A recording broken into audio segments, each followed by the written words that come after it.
Yu Agung mengendalikan air bah.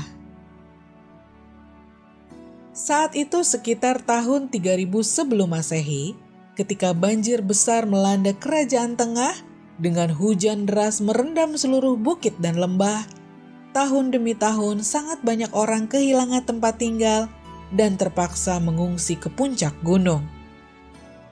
Setelah desakan tanpa henti dari penasehatnya, Kaisar menunjuk kerabat jauh bernama Kun untuk mengontrol banjir yang terus berlanjut. Kun menghabiskan waktu 9 tahun membangun bendungan dan tanggul untuk menanggulangi air bah. Tapi usahanya itu tidak berhasil.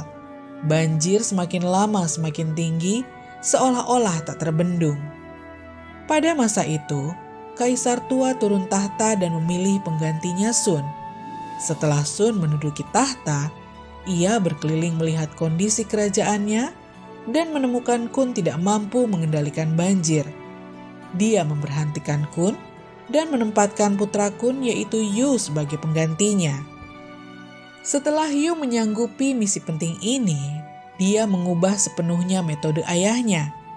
Dia secara pribadi bepergian ke seluruh pelosok kerajaan dengan sekelompok asisten untuk mempelajari struktur geografi, mengukur ketinggian, dan mencatat saluran sungai. Dia bersama-sama penduduk ikut mengeruk dasar sungai, yang memperlancar aliran sungai dan mengarahkan air bah mengalir ke laut. Dia juga membangun sistem kanal sehingga air bisa mengairi sawah petani. Yu terus melanjutkan pekerjaan ini selama 13 tahun. Dikisahkan bahwa dia berendam di lumpur begitu lama sehingga semua bulu di kakinya rontok.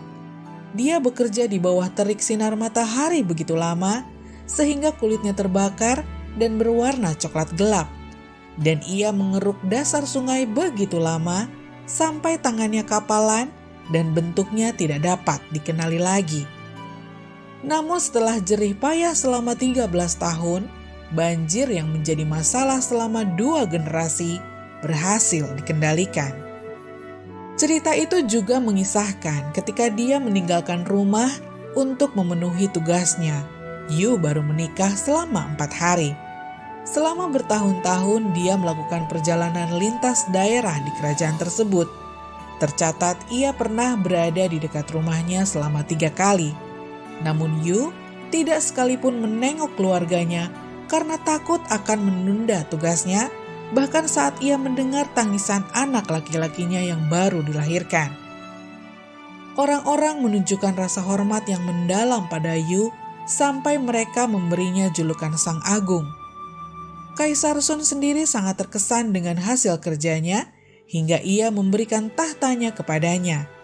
Yu Agung meneruskan untuk membangun pemerintahan dinasti dengan mendirikan dinasti pertama dalam sejarah Tiongkok, yakni dinasti Xia.